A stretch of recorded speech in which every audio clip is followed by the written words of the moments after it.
So, mark your own, here we go. It's funny, every time I give out number one, kids start to freak out initially. They're like, hey, it all falls apart if you relax, and we can use the Kirchhoff's rules for current.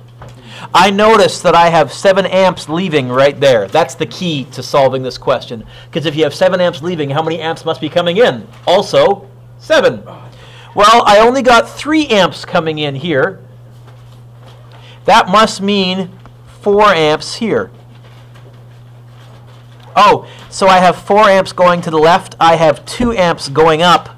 How many amps must I have coming in if I have 4 leaving to the left and 2 leaving going up? I must have 6 amps, and obviously the current is to the left. That's the only way this could possibly flow. A. Granted, once you had the 6, you didn't need to figure out the left or the right, to be quite honest. Question 2. Did they tell me total current anywhere? No. Did they tell me 2 things anywhere? No. So my strategy here is going to be to rewrite this as a single solitary resistor. Mr. Dueck? Yeah, Chase. How do we show work for this? If you label things carefully and put boxes around things, that makes it easier for me. I'll look for stuff on your circuits. What I am going to say is don't do a bunch of work in your head and only write an answer down, because if you write only the answer down but you get it wrong, I can't give you any of the part marks that I'd like to be able to give you along the way. Not that I'm mentioning any names. So how would I do that? Well, I'm definitely going to have to combine these 3 parallels. I would look for something like this. 1 over R parallel equals 1 over 18 plus 1 over 9 plus 1 over 3. Our parallel ends up being, by the way, what's the smallest resistor out of those 3 right now? I know my answer is going to be less than 3. If I get an answer bigger than 3, I've screwed up. Anytime you're combining parallel resistors, the final total is always smaller than your smallest resistor. So 1 over 18 plus 1 over 9 plus 1 over 3. Oh. Mathematically, this circuit is really the same as this.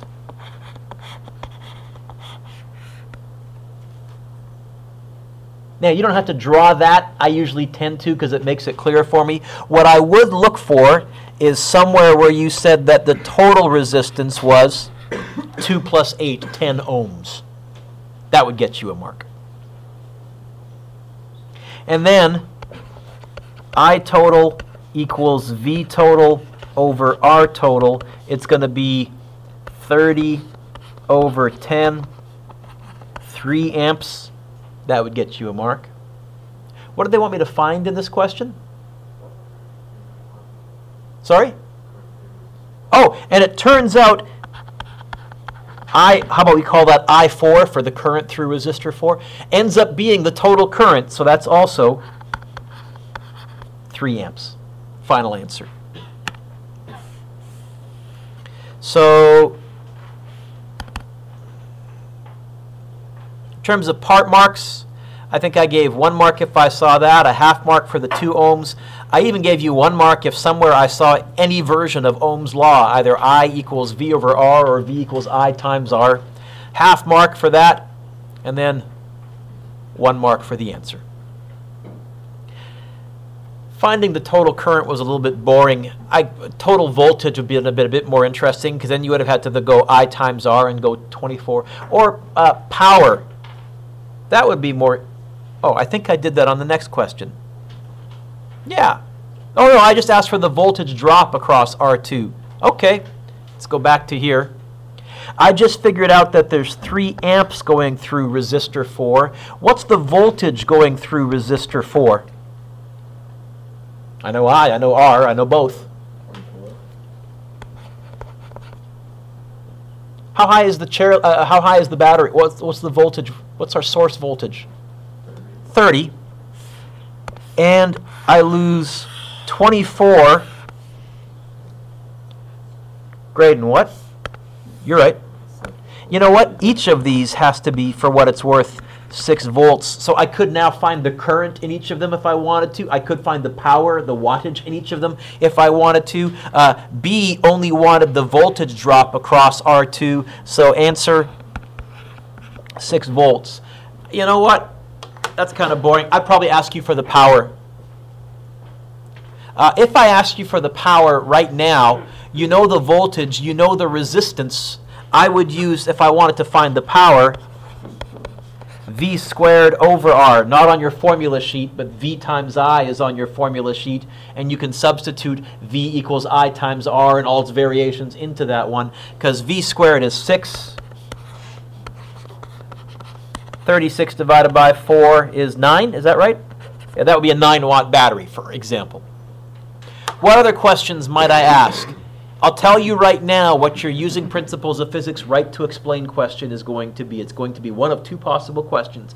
It's going to be a question where I open and close a switch. That's one possibility. And I say, hey, what happens before and after to the bulb or whatever? Does it get brighter or dimmer? By the way, if I ask you brighter or dimmer, what am I really asking you to find? What determines whether a bulb is brighter or dimmer?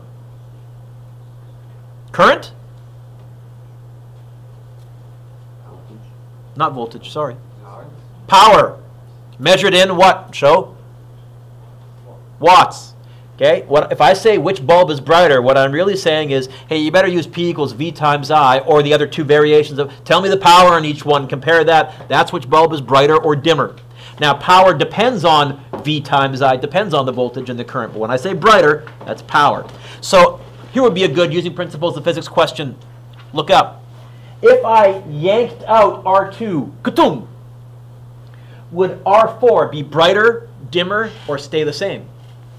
Now, you could crunch the numbers if you wanted to, Emily. You could resolve this whole circuit and resolve total current, because that would change. Why would total current change? Because I'm pretty sure total resistance changed. Or, you could be clever. When I remove a resistor in parallel, it turns out that my overall resistance goes up. We said that when you add resistors in parallel, that lowers your total overall resistance. So if I removed this 9 ohm R2, RT would get bigger. What would happen to the current if RT got bigger? Smaller, bigger, or stay the same? Zach? Why? You're right. And my source voltage, just as my EMF, I'm stuck with that. That doesn't change at all. My EMF stays the same. You know what? It would be smaller. What would that mean to the current going through this R4? Bigger, smaller, or stays the same? Smaller. And the resistance hasn't changed at all. So what's that going to do to the power if power is V squared over R, and you're telling me that the current got small, or power is V times I, or power is I squared over R? You know what? The power would be smaller, it'd be dimmer. That's kind of weird. It's counterintuitive. You remove a bulb in parallel, and the bulb in series doesn't get brighter. It gets dimmer. A little strange. The 2 other bulbs in parallel would get brighter, because instead of splitting the current 3 ways, now you're only splitting the current 2 ways. They'll get brighter, probably. That would be a good using principles of physics right to explain. And you can do it the way I just explained, or you can, Vlad, always fall back on just crunch the numbers. I'll probably give you one with numbers in it. If not, make up reasonable numbers. Use resistances of 2, 4, and 6 or something like that, or 2, 5, and 10 are nice ones as well. Last one.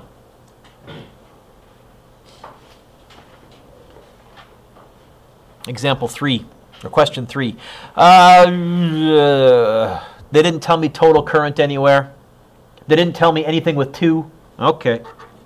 This has 2 sets of parallel resistors. I'll do the left-hand parallel on the left-hand side, the right-hand parallel on the right-hand side. I'm going to go 1 over R parallel equals 1 over 14 plus 1 over 14. You know what? I don't need a calculator for that. I think 1 over 14 plus 1 over 14 is 2 over 14. Reciprocal of 2 over 14 is 14 over 2. Hey, you know what? Those 2 are the same as a single solitary 7 ohm resistor. The right hand, 1 over R parallel equals 1 over 24 plus 1 over 24 plus 1 over 12.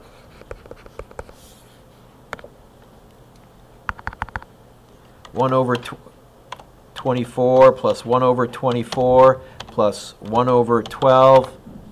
Reciprocal. Oh. So mathematically, this whole circuit is really the same as that. What's my total resistance? 16 ohms mathematically. What's my total voltage? 12. So my total current is going to be 12 V over R, 12 divided by 16. My total current is 0.75 amps.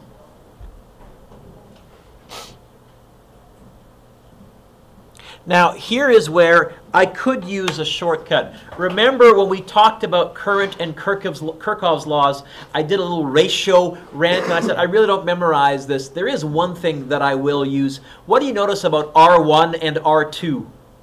They're the same. What can you tell me about the current then when it hits those two identical resistors? Splits exactly in half. That's about the only time I can use that shortcut. For what it's worth, by the way, these are 24, 24, and 12 are in ratios of each other, and there's probably some kind of a pattern I could do there. I've really never bothered seriously memorizing that one. I do know, you know what, it's fairly common sense. If you come into two identical resistors, half the skiers go one way, half the skiers go another way because the hills are identical. Which means this is 0.375 amps, and this is 0.375 amps. Now, you know 2, you know 4. You could find the voltage and then go power equals VI, but you know what? I know that power is also I squared R, and since I have I and I have R, I'll fall back to that one because it's a little less work. I happen to have that one memorized too. It's going to be 0.375 squared times 14. It's going to be 0.375 squared times 14, and you get 1.97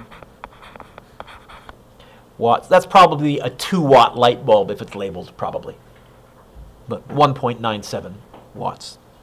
If you got that, you get 7 out of 7. Otherwise, here's how I gave out part marks on this question. Okay? I would have given you 1 mark if I saw that 7 ohms somewhere. I would have given you 1 mark if I saw that 6 ohms somewhere. I would have given you 1 mark if I saw our total 16 somewhere. Heck, I would have given you 1 mark if somewhere you either went V equals I times R, or if you went I equals V over R. That gets you 1. 1 mark for total current. 1 mark for realizing that it's 0.375. And then 1 mark for the wattage. Can you give yourself a score out of, count them, I think it's out of 15, please? Some of you are going to put an omit. Before you hand the quizzes in, if you could get out lesson 6 from last day.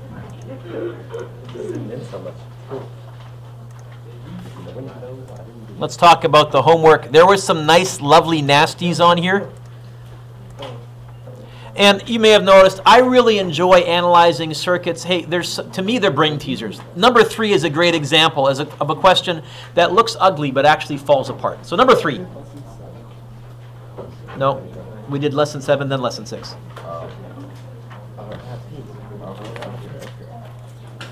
Ready? Well, they told me this, Vlad.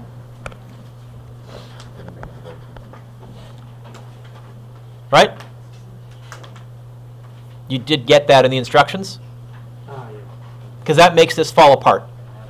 You know why? That also means that that's 2 amps, yes? And that's 2 amps, yes? Oh, but that also means that this is 6 volts, 4 volts, and 6 volts. Can we shake hands here? Some go this way, some go this way, and meet up here? How high are the 3 hills combined, the right-hand root? 16 volts? That must mean this single hill has to be 16 volts high, otherwise that's impossible. Do I now know 2? Then I know 3. I can tell you the current here is 4 amps. Oh, and Vlad, since I have 4 amps going down and 2 amps going right, I must have had 6 amps coming in, and I must have 6 amps going out. Oh, which means that this right here is, holy smokes, 120 volts. That's a fairly high voltage. Wouldn't want to touch that. Oh, and this is 24 volts. I have no idea where I'm going, but I'm filling in what I can right now.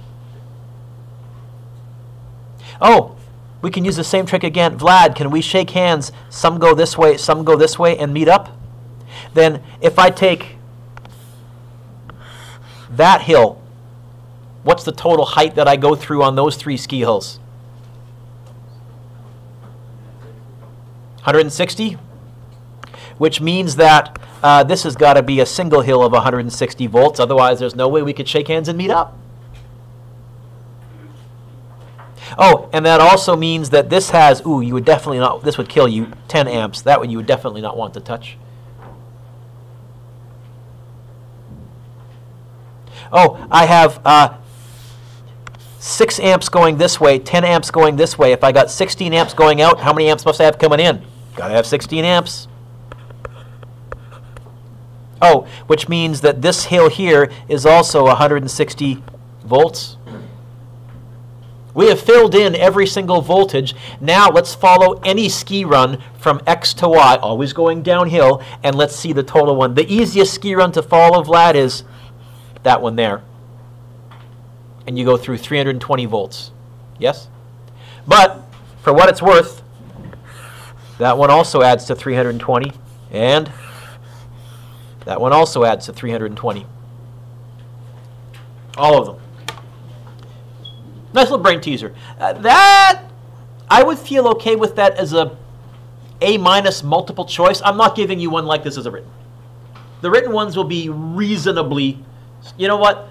You want a good idea of what the written ones will be? When you're doing the Great Big Review package, the written ones in the Great Big Review package are, in fact, often what I've done is I've taken one of those circuit diagrams, copied it electronically, changed the numbers, and hey, now it's a brand new situation. Because the graphics of these is a pain. Is that all right? Any others? Yep. You guys are asking the same ones as my block A's. That means they're good questions. 7 is borderline beyond this course. But Kemi, if you think about it right, it falls apart. I like 7 because it's going to give us some great discussion. Are you ready? Did they tell me total current? No. Anywhere with 2? No. Okay, my strategy is going to be rewrite this sucker. And this one's got a bunch of stuff in parallel. I'm not going to give you one this yucky on your test, but we can handle it. What I do notice, Akemi, is I'm going to resketch this in pieces and then erase things along the way. Here's what I mean. There's a 6 right there right now. There's a 3 right there right now. There's a 6 right there right now. You okay with that? Here's what I do notice. These two are in series because all the skiers, the same skiers, go through both. That's the same as a single 6 ohm resistor right there. Mathematically, what I've drawn and what was typed are equivalent mathematically. So far, so good? Now, I also notice we can shake hands. You go this way, I go this way, and we meet up here. These two 6s are in parallel. I can replace this with 1 over 6 plus 1 over 6 and then reciprocal. You know what? I can even do it in my head because 1 over 6 plus 1 over 6 is 2 over 6. Reciprocal of 2 over 6 is 6 over 2. Combining those two 6 ohms, you know what they're the same as? Did you follow me? A 3. Good. These two are the same as 1, 3. So far, I've combined all of this, it turns out, is that 1 3 ohm resistor. Oh, you know what? Akemi, I noticed these 2 3 ohm resistors, I think the same skiers go through both. They're in series. How do I combine 2 series resistors? It's the easiest one. I hear people saying, yeah, this is just the same as a single solitary 6. Oh, hey, now these two are in parallel.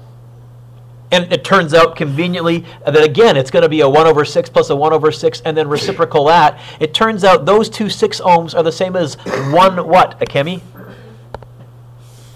Turns out, holy smokes, oh, missed the eraser. Turns out that this whole mess mathematically is that. Those are equivalent mathematical circuits. And now, in your head, I dare say that you can tell me total current. Total current. No. Total current. Okay, ready? We're not done yet. But I can tell you this, Akemi. I got 4 amps going this way. I got 4 amps going. Oh, I can tell you one more thing. I could have filled this in right away. If I ski that ski run, can I get back to the bottom of the chairlift? And since I'm only going through one resistor, I can tell you the voltage in that bottom 6 ohm. What's the voltage drop there? Gotta be. It's gotta be 12. Hey, you're right. It's gotta be 12. What's the current in there? Since I know 2, I know 3. What's the current in there? In that 6 ohm, 12 volt resistor? I don't even want to answer anymore. I know, but you know I'm going to make you because it's all in love. That sounds pretty accurate. I agree it's 2. Oh, and we have 4 coming in, so if I got 2 going this way, how many must be going that way? Got to be 2. Now, it does break up into I don't know what.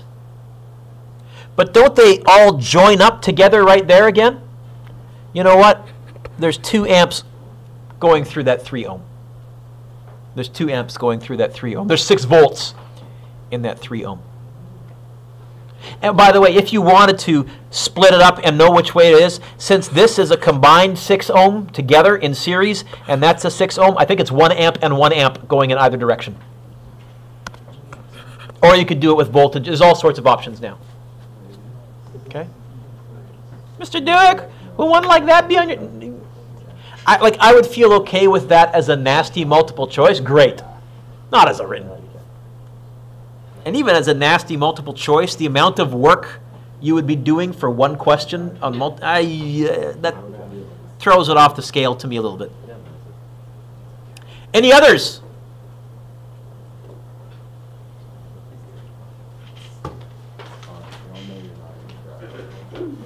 Going once? Going twice? Don't hand this in unless you don't need it to study from, because there's some really nasty good questions on there. Hand it in. I won't look at it tonight anyways. I don't care. So if you don't want to hand it in, you need to study, hand it in Wednesday. So lesson 1 of unit, I think this is unit 8. Holy smokes, we're near the end of the year.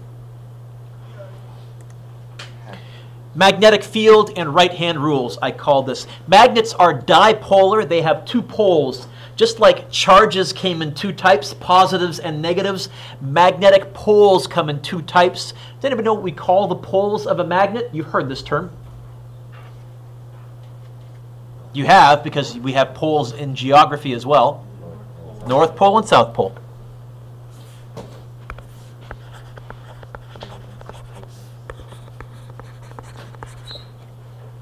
North and south. Okay. So in a typical bar magnet, you have a north pole on one end and a south pole on the other end.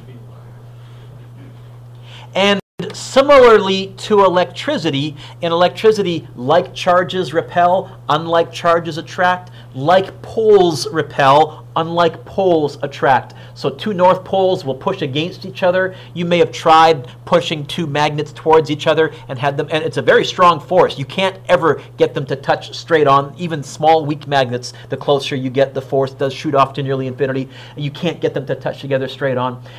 Like poles repel, unlike poles attract. However, with electric charges, those came in chunks. We could say there is 1 charge. In fact, we gave it a name. We called it the elementary charge. You could get 1 solitary charge by itself. We can't completely isolate a north and a south pole. If you can, you will get your Nobel Prize. If I were to take that bar magnet that I drew right there and I were to snap it in half, so I were to cut it like that, instantly a north pole would be there and a south pole would be there. Poles can't exist in isolation of each other. Why? Ooh, we're getting very complicated. You're talking about now electron spin and all sorts of stuff. So What distinguishes the north and the south side? what distinguishes them? Great question. Let's see if we can define some directions, shall we? Magnets send out magnetic field lines similar to electric field lines. And so it's these magnetic field lines that exert forces on an object. You recall with electric field lines, we defined the direction. We defined the direction as which way a positive would want to move if it could. Which way, take both handouts, please. Which way a positive would want to move if it could. We had to define it. And the short version was from positive to negative. We're going to define the direction of a magnetic field. Magnetic field lines always point from north to south. Always point from north to south. Fix it, thank you. Or the other way we define it is with a measuring instrument. There is an instrument that measures magnetic field direction. We call it a compass. Not the circle geometry kind, but the kind you hold in your hand, compass. And in terms of a compass, it's the direction compass needle points.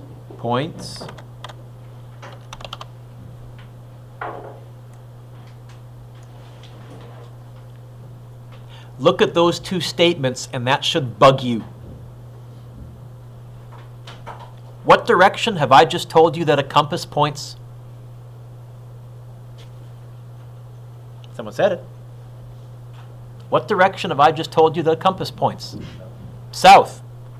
Those of you that were in Scouts or Girl Guides or have done any hiking or orienteering, you'll say, Mr. Dueck, I swear to you, a compass points south. And I'm telling north.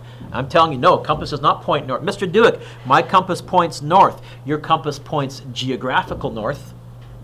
But it turns out at the geographical North Pole, the rock and geographical Earth North Pole, underneath the Earth is a south magnetic pole up there. The north magnetic pole of the Earth is down in the Antarctica. It's backwards from the geography. It's because north and south in terms of direction had been defined for probably 1,000 years or more in terms of navigation, but magnetic fields and magnets have only been really played with for a couple of hundred years. The compass has been around for nearly 2,000 years. We knew we had this thing that would point north, so we called it north, but we didn't realize that a compass has, on the end of it, a compass has a very tiny north pole. Which way would a north pole be attracted to? The nearest south magnetic pole. They didn't know that when they named them.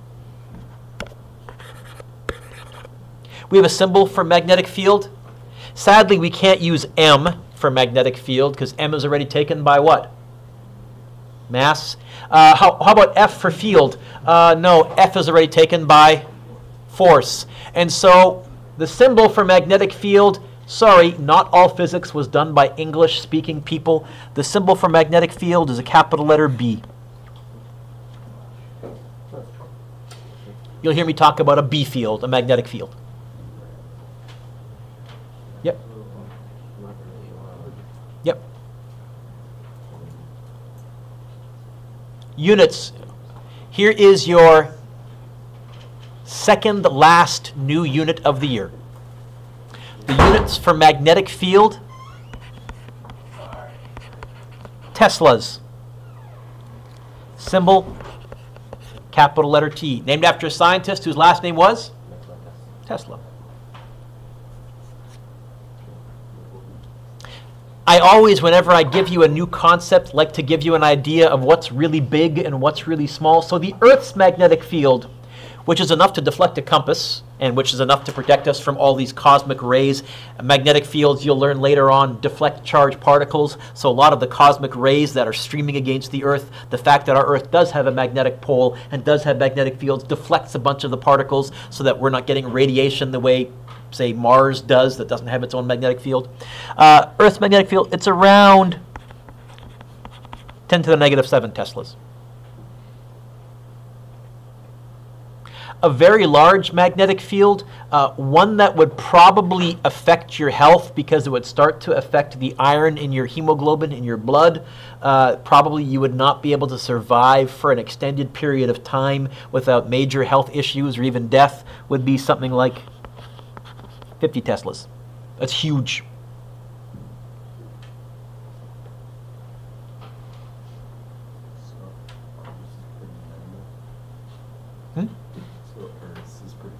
Earth is pretty small, and every 5 or 10 years a scam comes around. Scam artists start talking to people about the dangers of magnetic fields, and they'll claim to be coming to your home, and they'll be measuring magnetic fields, and they'll be measuring magnetic fields, and they'll be saying, yeah, I got a magnetic field here next to your phone of 10 to the negative 10. That's dangerous. And bad scientists, people with no science background, oh, I better freak. Oh, you're living near power lines. The magnetic field here is like 10 to the negative 8. Oh, that's terrible.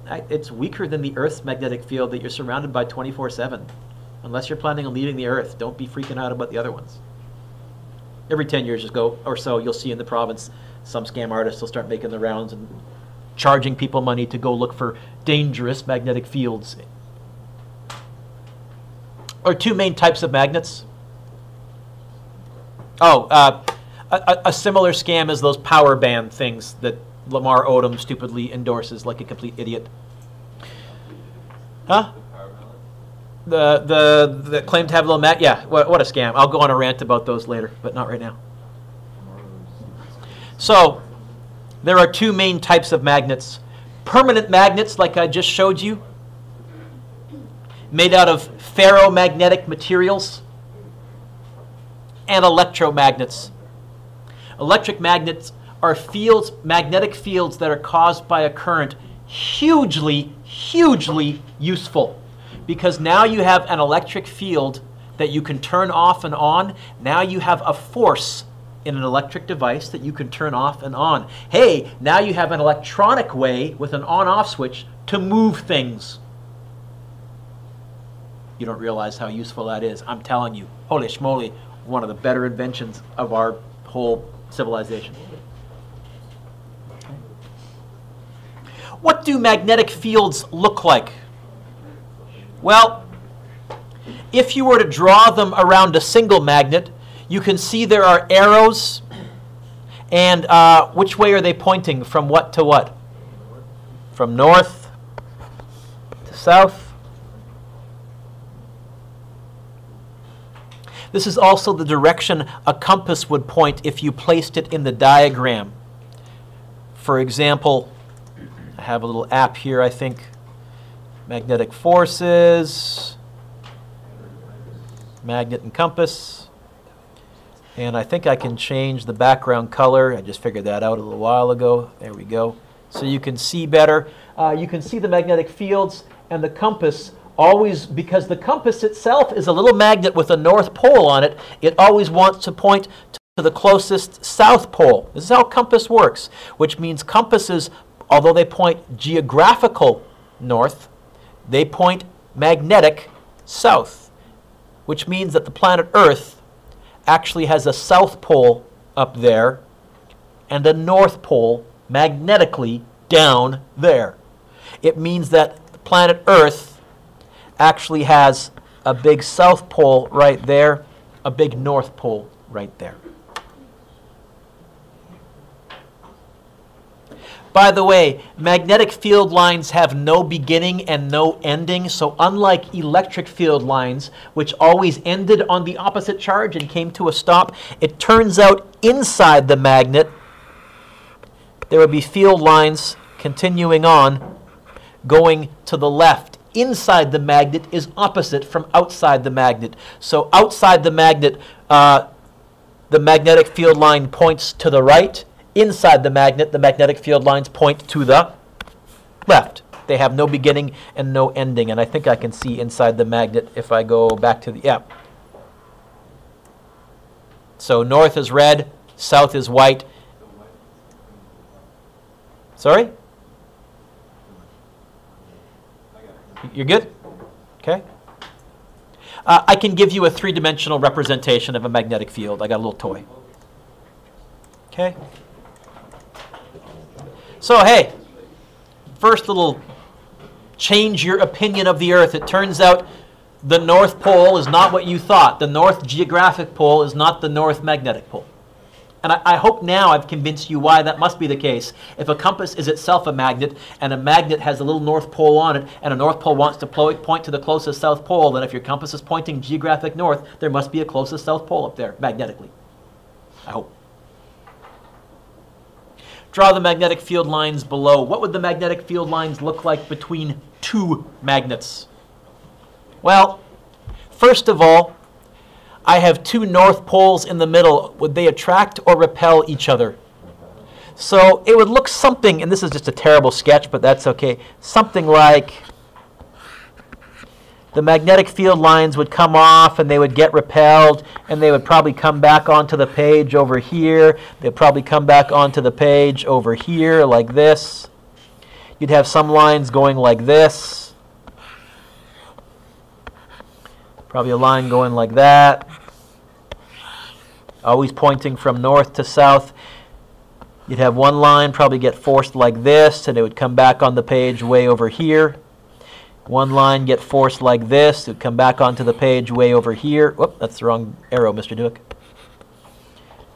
Would get pushed away, come back on over here. Get pushed away, come back on over here. Sort of similar, you've seen the electric field diagrams when you had like charges repelling and unlike charges attracting, but direction is always from north to south.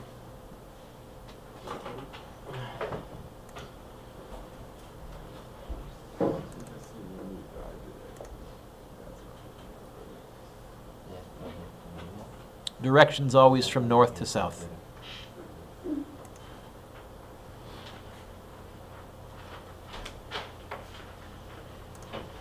That open? Let's try that again.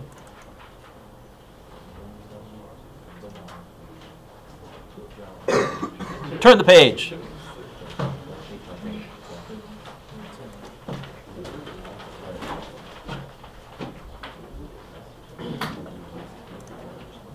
Didn't open. Okay.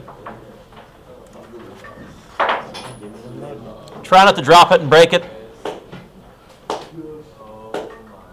Now, we're going to run into a problem here, Chase and Akemi.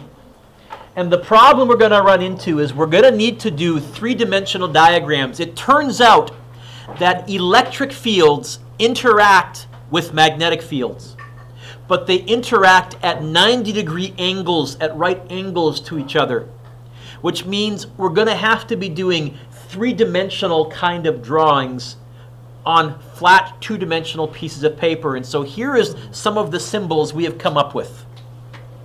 If we want to show up, that's pretty easy, arrow pointing up the page.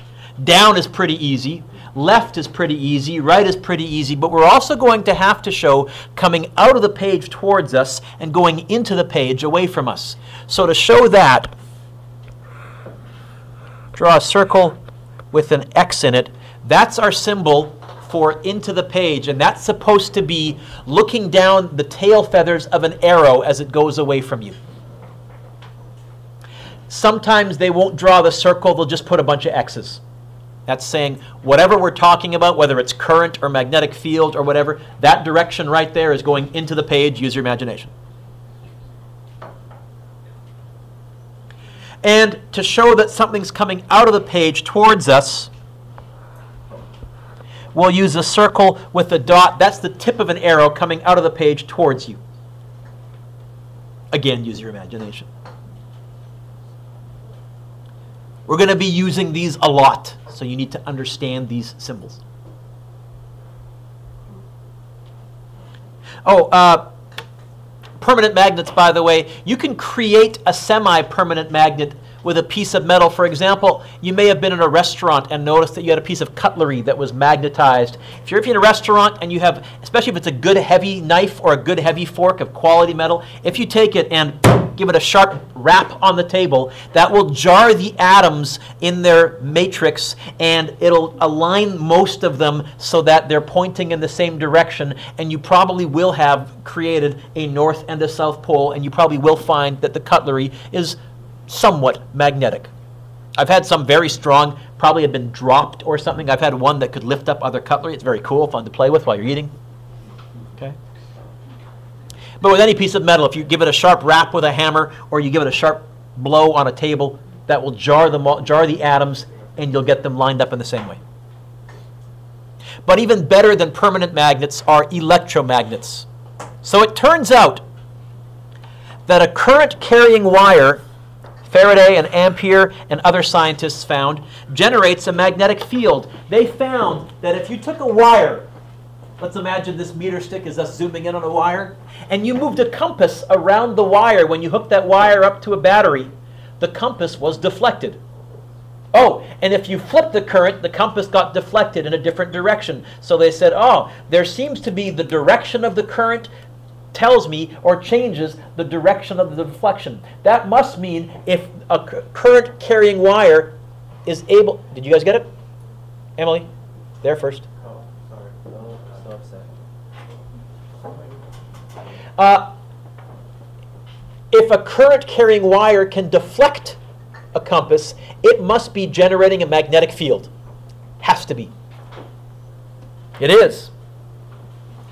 And what we're going to ask ourselves is what direction? This is right-hand rule number 1. You need to memorize this, although you'll do this enough that you'll practice this. Vlad, put it down for a second. I need everyone's attention, please. Seriously. But don't let it roll. Straighten it up on its end. Just straighten it up on its end. Put that in the middle now. In the middle of it. Really? Let it go. There. Leave it alone. Okay. Vlad, here we go. Okay. Here's a wire, and it's carrying current to your right. Okay? It's creating, as it turns out, moving charges create a magnetic field as well. What direction? You use what's called your right-hand rule. It's called Amperes Rule as well. There's 3 right-hand rules. To figure out the direction, you point your thumb in the direction of the current, your right thumb.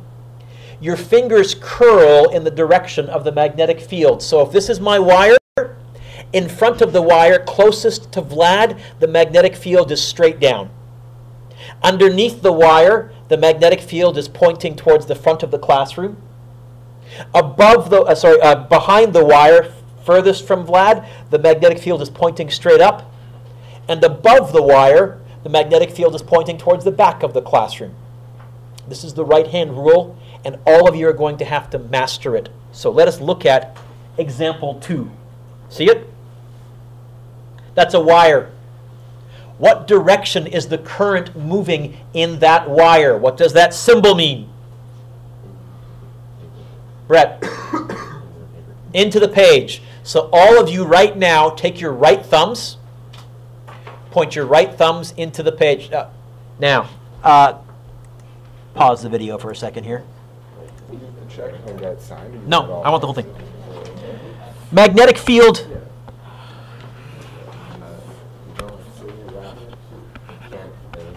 is clockwise, or CW. This is the right-hand rule. Back when there used to be a provincial exam, I would actually have to tell whatever teacher was adjudicating the exam, I said, look, about 2/3 of the way through the exam, you're going to think all my kids are giving hand signals to each other and they're swapping answers. They're not. They're using something called the right-hand rule, because I had, the first time I didn't say anything, I had the teacher phone me, all your students, they're doing this. Do they have some kind of a code? Can we not drop it, please? There you go. Example 3. Example 3. Which way must the current flow in the wire below?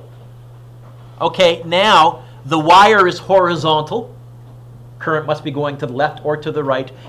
Those dots are the magnetic field direction. Which way is the magnetic field direction above that wire? Sorry? Towards us. Which way is the magnetic field direction below that wire?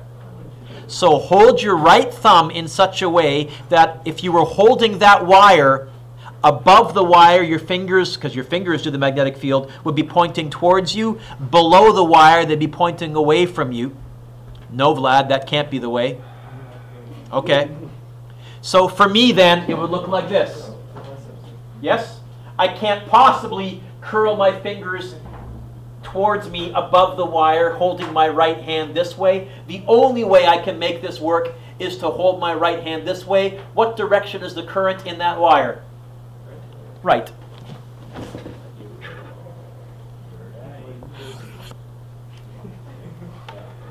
Can you get out the second handout that I gave you, please? This one here.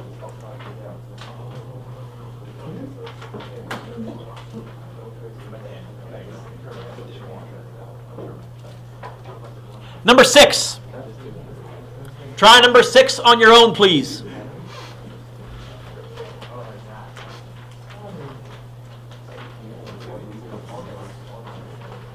Try number 6 on your own, please.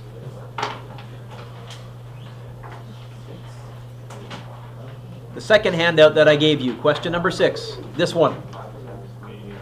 Didn't get a second handout?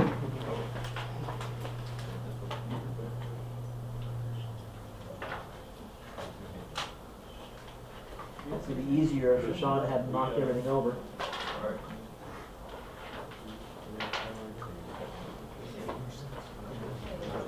The second handout that I gave you.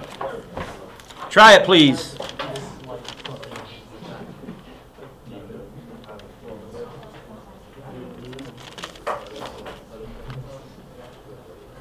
Okay.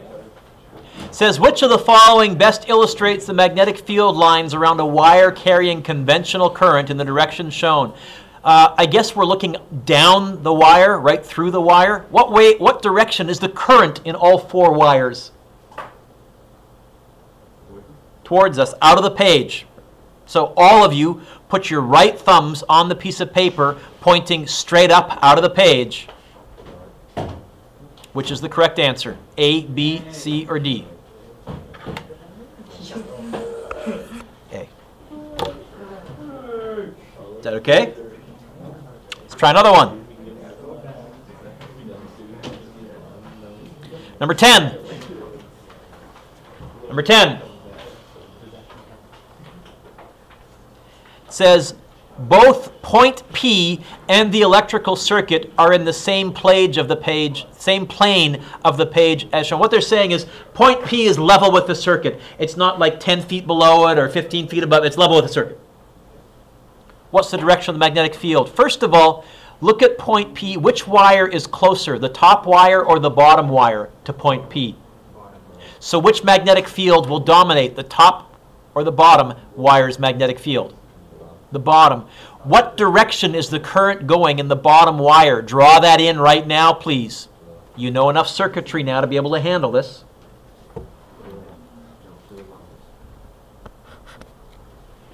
It's going to the left, yes? Use your right-hand rule and tell me at location P what direction is the current. So, I don't know why you're holding your thumb straight down. Which way is that you point your thumb in the direction of the current? There you go. Thumb goes in the direction of the current. What's the correct answer? A, B, C, or D? Behold my right thumb. Behold my fingers. Now, if I'm out here, I'm pointing up, but it says it's level with the wire. So if I get level with my thumb, when I get level with my thumb, which way are my fingers pointing? The answer is A, into the page. Into the page.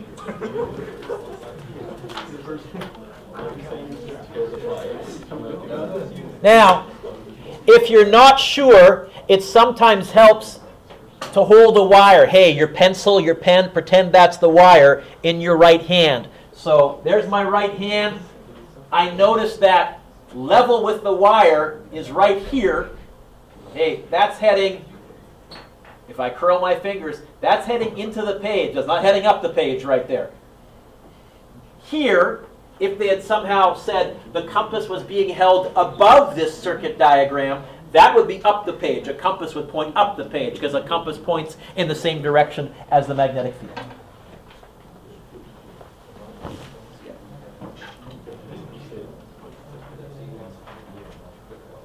Turn to number 14. Circle number 14. That's part of your homework.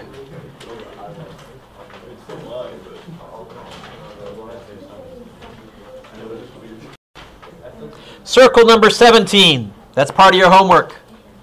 Circle number 18, although it got chopped off and it's on the next page, that's part of your homework. Circle number 19, that's part of your homework. Back to our notes. That's right-hand rule number 1, called Amperes Rule. By the way, the question they really like to they're either going to give you a wire, a current-carrying wire, or they're going to give you an electron beam. Now here's the problem. We define current as which way positives would want to go. If they give you a question, but instead of talking about current, Jimmy, they're talking about electrons, you got two options. You could come up with an entirely new rule using your left hand for electrons. I'm not in favor of that, although I've seen some teachers teach it that way. Or you can say, you know what? Whichever way electrons are moving, positives are mathematically moving in the opposite direction. Electrons moving down, that's the same as positives moving which way? Up. Electrons moving north, that's the same as positives moving south. And you can use your right-hand rule.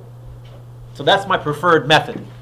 If they give me an electron beam, I'll say, hey, no problem. No problem. I'll point my right thumb in the opposite direction of the electron beam.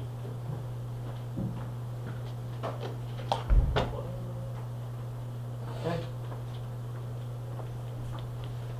Solenoids. Let's suppose instead of a single wire, what if you coil them together around and around and around and around so all of these magnetic fields overlap like this?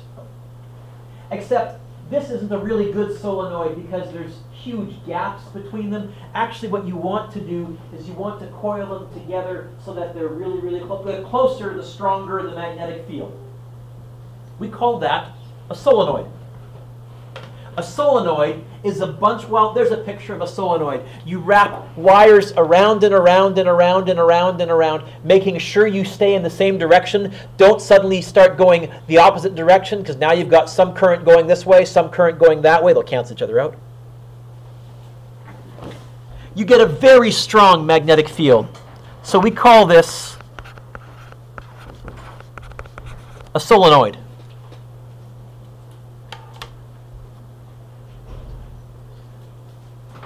Here is a typical solenoid, and we're going to talk about the direction of the magnetic field in just a second.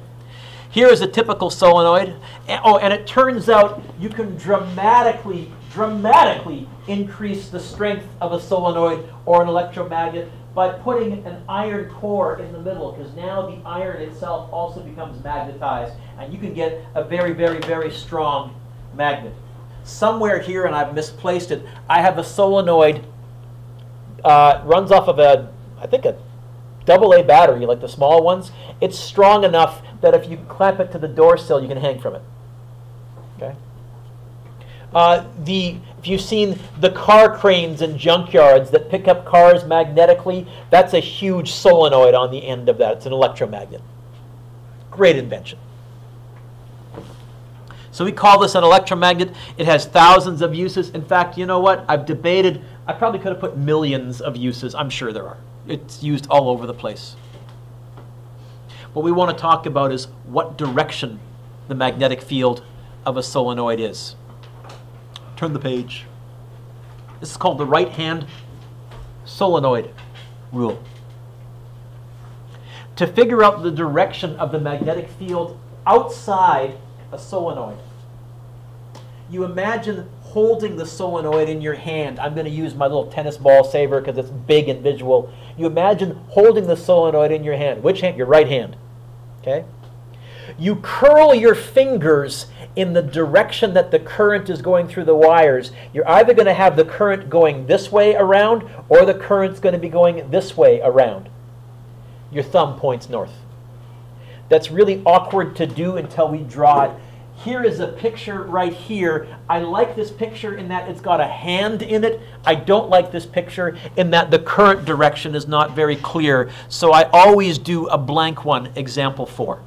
It says, what direction is the magnetic field below? And you'll notice all I've given you is a rectangle, because one of the things I'm going to teach you is we're going to learn how to draw a solenoid. We need a battery. We're going to put the battery below the solenoid. Vlad, do you want the battery pointing to the left or to the right? Doesn't matter, but I just pick. To the right? Okay, so here's our battery. Boom, boom. Okay? And then put your pencils down and watch. So what I'm going to do is I'm going to send the current this way, yes, from the positive end. I'm going to go underneath this solenoid, and I'm going to curl over the top. To draw a solenoid three-dimensionally, what you do is you use long, elongated S's or backwards S's. This is how you draw a solenoid. It sort of looks three-dimensional-ish, yes?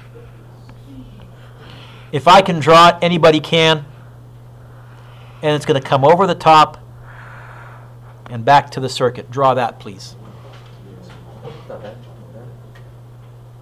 The S's are the trick to drawing yourself a solenoid. Make sure when you leave the battery you go underneath and then you come up over the top, just so all of our circuits look the same.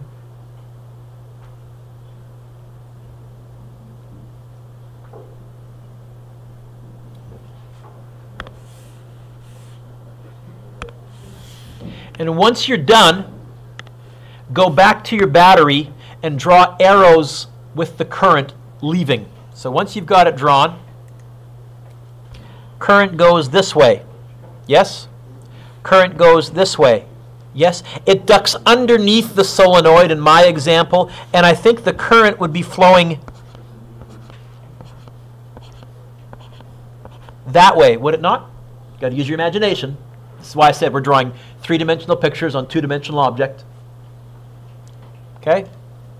So if I want to figure out which end is the north pole of this electromagnet, I hold the solenoid in my hand in such a way that my fingers curl in the direction of the current. If I held it this way, my fingers are curling backwards and up.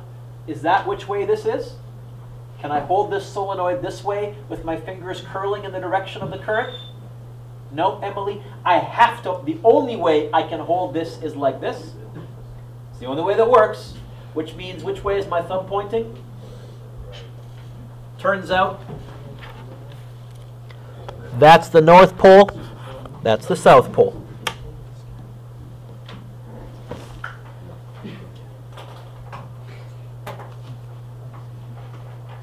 Okay?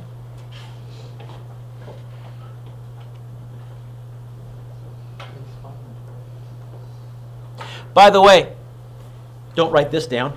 If instead of a battery, direct current, I hook it up to an alternating current, well, then the current changes direction back and forth, back and forth, back and forth, which means my magnetic field changes direction back and forth, back and forth, back and forth, back and forth.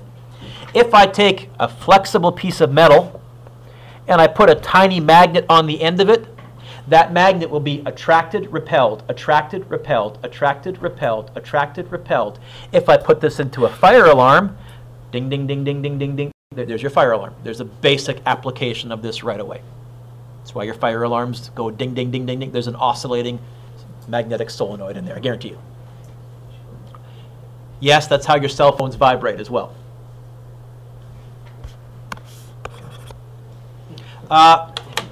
If you imagine this vertically, like in this picture right here, and again, put some kind of a system where you can change the current.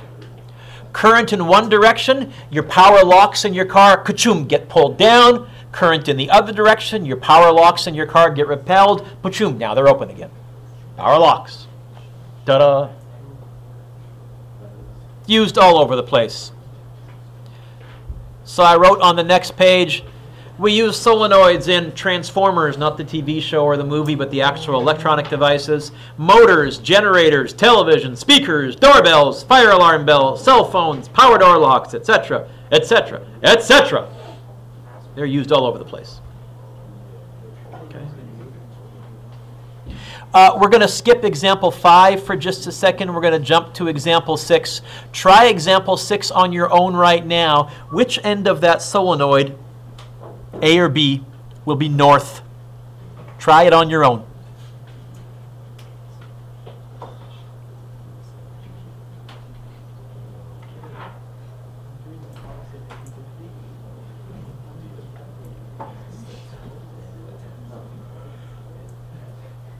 What do you think, A or B? I imagine holding the solenoid in my hand. I can't hold it this way because my fingers don't curl in the direction the current is coming over the top towards me. So the only way I can hold it is, you know what? Now, here's what that means, by the way. Outside, because magnetic fields point from north to south, outside, the magnetic field is pointing to the left, above the solenoid. Inside, the magnetic field is pointing to the right, because we said magnetic field lines have no beginning and no ending. Can you scroll back or turn back, please, to this picture here? Now, I don't know how good, because yours is black and white. My green photo here, let me zoom way in. It looks like to me that the current goes this way, yes? And then I think it vanishes underneath. I think the current is flowing over the top towards the left in this. Can you label that on your diagram? And then tell me, based on that, which end of this solenoid would be the north pole?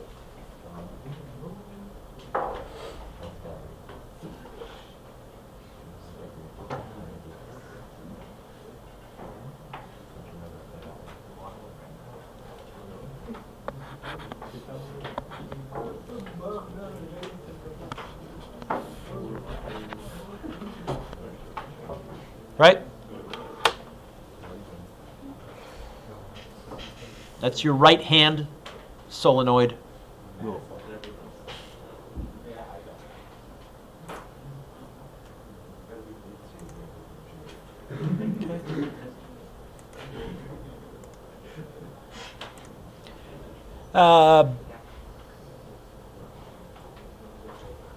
Can write back to here. We're going to go. I think we're going to pause here. Yep. The third right-hand rule we'll do next week on Monday.